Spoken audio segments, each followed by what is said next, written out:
the McDonald's Kiddie Crew Explorer Edition. And may good news po kami para sa inyo. You guys will actually be the first in Cebu to experience our workshop activity. And 1, 2, 3, Kiddie Crew Explore! Okay, good job everybody! Say hi, can you say hello, kids? Hi! Hi! Are you ready to join the Kiddie Crew Workshop? Okay, very good. So again, I am Ashley Santillan, and allow me to share with you some things about the Kiddie Crew Workshop. So I am very happy to be here because I am happy to share that we are on our 27th year for the Kiddie Crew Workshop. Anong ibig sabihin nun? May mga kaibigan ako na graduate ng Kiddie Crew Workshop nung mga bata pa sila.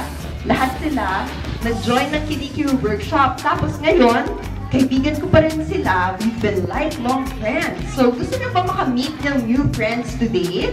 Kids? Are you already friends? Did you just meet today? Wow, okay, may new friends sila. Hindi pa tayo nagsisimula. That's very good. So this year, the theme for the workshop is it's all about exploration. So anong ibig sabihin ng exploration? We're gonna go on an adventure. Kids, we're gonna go on an adventure today. So we will have 2 adventures in store for you. Ang unang adventure natin is learning how to be part of the McDonald's team by making McDonald's cheeseburgers. Ooh. So that's one adventure, and you know, you really have to listen to your ates when they teach you how to make cheeseburgers.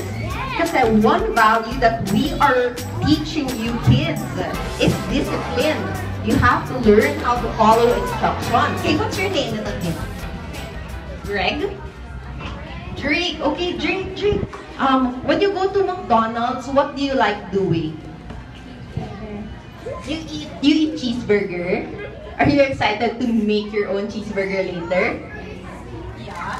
Okay, sige. Okay, thank you, Drake.